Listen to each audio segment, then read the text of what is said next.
Peut-être qu'il n'y a pas un mot dans la langue anglaise qui soit aussi torturé et aussi tordu. Peut-être qu'il n'y a pas un autre mot dans la langue anglaise qui soit aussi dénaturé et aussi déformé. Peut-être qu'il n'y a pas un mot dans la langue anglaise qui soit aussi souillé et mal compris et mal interprété, mal expliqué, voire falsifié que le mot amour. C'est comme cette femme qui est allée voir le pasteur pour lui parler de ses problèmes avec son mari et elle commence à parler de ses problèmes et de ses ennuis. Il lui dit, vous savez, il lui dit enfin, écoute, si tu peux les résumer en une phrase, ce serait parfait. Elle lui dit, c'est simple. Nous sommes tous les deux amoureux de la même personne. Lui. Vous savez, le problème, c'est que nous voyons ça tout autour de nous. Mais le danger est que nous nous y habituons. Je peux vous dire que les croyants ne sont pas immunisés contre ce genre de confusion. Ils ne sont pas immunisés contre ce genre de distorsion. Cette distorsion du vrai sens de l'amour. Parce que si nous continuons à nous nourrir de ce genre de choses, tôt ou tard, nous allons commencer à regarder l'amour d'une façon aussi déformée que le monde. Tôt ou tard, nous allons croire que si Dieu nous aimait vraiment, il devrait faire ce que nous lui demandons de faire. Tôt ou tard, ce genre de distorsion va se répandre dans les foyers chrétiens et même dans les églises chrétiennes. Tôt ou tard, cette conception égoïste de l'amour va se répandre dans chaque aspect de notre vie. Et il y a beaucoup de personnes qui pensent aujourd'hui que l'amour est ce genre d'affection chaleureuse ou même une romance ou un désir. Ils sont complètement confus et désorientés. En fait, je me rappelle, il y a des années, voire il y a bien des années, une jeune femme est venue me voir et elle m'a dit, tu sais, je sortais avec ce type et il est venu, il m'a dit la semaine dernière, il m'a dit, si tu ne m'épouses pas, je vais me tuer. Et elle vivait sous le poids de cette culpabilité. Eh bien, essayez de deviner ce que je lui ai dit. Je ne vais pas vous le dire. Vous pouvez essayer de deviner si vous voulez. Et je ne pense pas que ça va être difficile. Eh bien, 2 ans plus tard, je ne suis pas un type curieux par nature, mais 2 ans plus tard, je l'ai vu et c'était plus fort que moi. Je lui ai dit, je sais que tu ne l'as évidemment pas épousé et est-ce que il a fini par se tuer? Elle a dit non, il s'est marié, il a un enfant. Vous savez, ce genre de menace n'est pas de l'amour, mais c'est de l'égoïsme pur. Laissez-moi vous parler de l'amour sacrificiel biblique.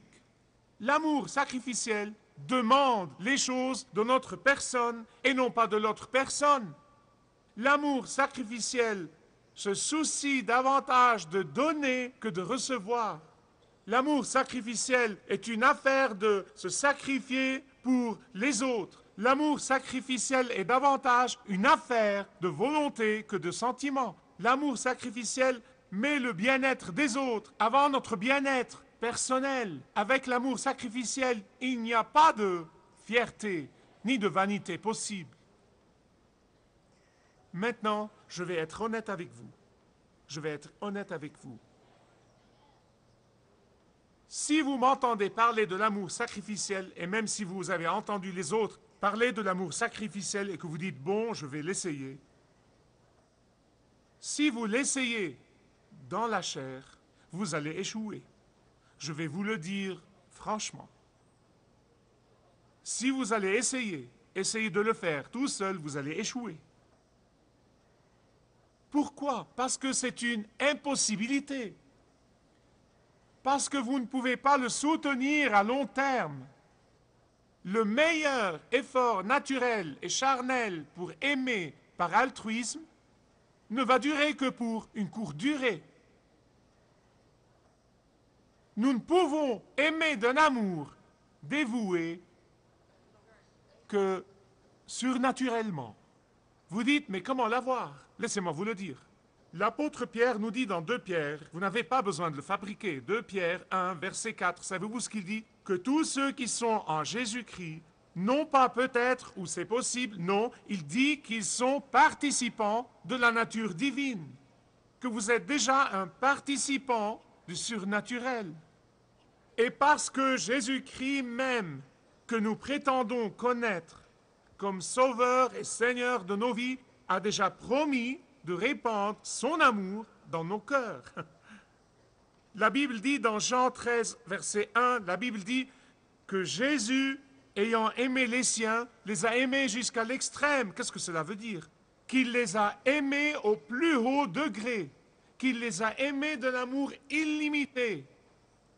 Et s'il y a une chose qui devrait distinguer les croyants des non-croyants, ce n'est pas que nous fassions plus d'efforts, non, non, non, non. Vous ne comprenez pas. S'il y a une chose qui distingue ceux qui connaissent Jésus-Christ et aiment Jésus-Christ de ceux qui ne le font pas, ce devrait être cet amour désintéressé de Dieu.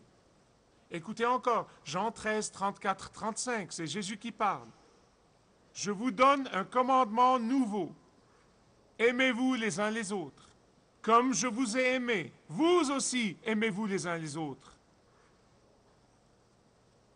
À ceux-ci, tous connaîtront que vous êtes mes disciples. Qu'est-ce que c'est? Un sermon? Ce n'est pas que je n'aime pas prêcher. Aller à l'église? Être un membre d'église? Une activité chrétienne? Non. À ceux-ci, tous connaîtront que vous êtes mes disciples. Quel est le signe particulier? Quelle est la marque particulière qui vous distingue vraiment et qui me distingue à moi? Si vous, vous aimez les uns les autres. À ceux-ci, tous connaîtront que vous êtes mes disciples. Que dit Jésus là? Jésus dit, faites que cet amour sacrificiel soit la marque ultime, que cet amour sacrificiel soit la marque ultime de votre affirmation d'être mes disciples. Et le croyant n'a absolument aucune excuse de ne pas aimer comme Jésus. Savez-vous pourquoi je dis ça? Car si nous essayons de fabriquer l'amour, nous n'allons pas y arriver. Peut-être que nous pouvons le prétendre pour un moment, mais nous ne pourrons pas continuer. Romains 5, 5 dit que nous ne pouvons pas le fabriquer, mais nous pouvons partager ce que nous avons déjà. Laissez-moi vous le dire littéralement.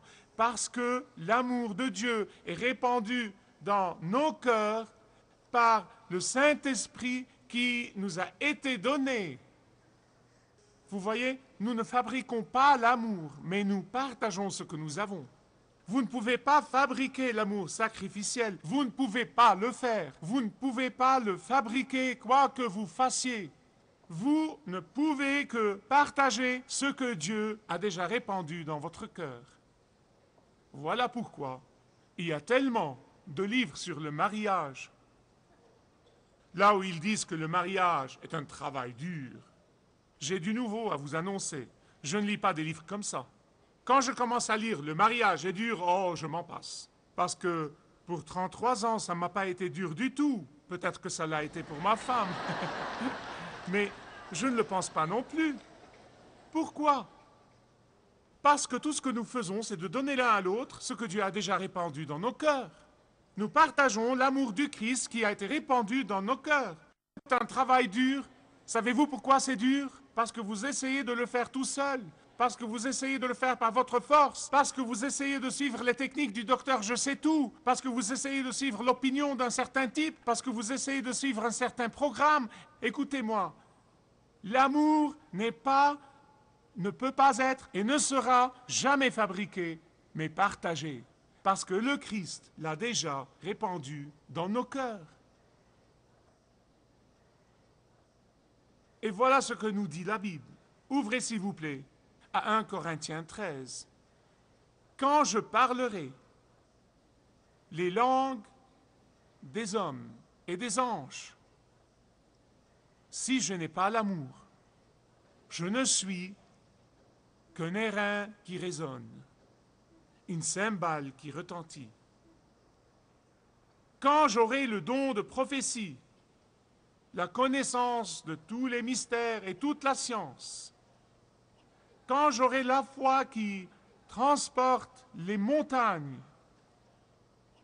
Si je n'ai pas l'amour, je ne suis rien. Quand je distribuerai toutes mes possessions aux affamés, quand je livrerai mon corps aux flammes, si je n'ai pas l'amour, je n'y gagne rien. Il y a 3 choses dans ces 3 versets que l'apôtre Paul veut que tout croyant comprenne et prenne à cœur et pratique. Il dit premièrement que l'éloquence ne remplace pas l'amour. Deuxièmement, il dit que l'expertise ne remplace pas l'amour. Et troisièmement, il dit que l'extravagance ne remplace pas l'amour. L'éloquence ne remplace pas l'amour. Vous savez, les Corinthiens, à l'époque où Paul leur écrit, se vantaient et prenaient fierté partout de pouvoir parler en langue, de pouvoir parler en plusieurs langues. Mais ils avaient des cœurs sans amour.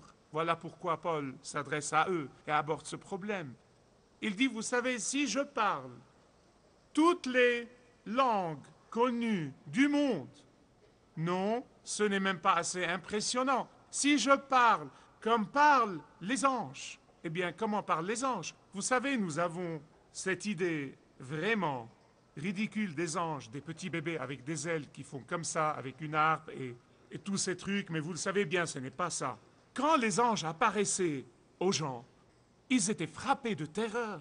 Non, mais voilà pourquoi l'ange a dit à Marie, ne crains pas. Pourquoi? Ce sont des créatures imposantes quand elles apparaissent physiquement. Et l'ange qui a parlé à Joseph a dit la même chose, ne crains pas. Pourquoi? Parce que quand il parle, nous voulons littéralement reculer et dire « Wow, qu'est-ce que c'est ça ?» Et Paul dit, si j'ai ce genre de pouvoir, et que quand je parle, les gens disent « Wow, écoutez ce type, non, mais il est incroyable !» Et ils sont tous ébahis de l'éloquence des paroles qu'il prononce avec la puissance des anges. Il dit, si j'ai tout ça, mais sans amour, ça ne veut rien dire. Mes paroles seront semblables à une cacophonie. Vous savez, du temps de l'apôtre Paul, les habitants de la ville de Corinthe célébraient des festivals païens. Ils célébraient les dieux et les déesses, en particulier Cybèle et Bacchus et Dionysos. Quand ils célébraient ces 3 dieux et les rituels de cette célébration, les gens parlaient toujours avec des bruits extatiques et ils avaient les airains qui résonnent et les cymbales qui retentissent. Paul n'inventait pas les choses, il savait déjà ce qui se passait. Il voyait les festivals païens et il voyait comment les rituels avaient lieu. Et il y avait toujours le son des trompettes. Et il dit aux Corinthiens, il leur dit, vous connaissez bien tout ça, vous connaissez bien cette langue. Et donc, parlez avec éloquence, parlez en une autre langue des hommes, parlez même une langue angélique.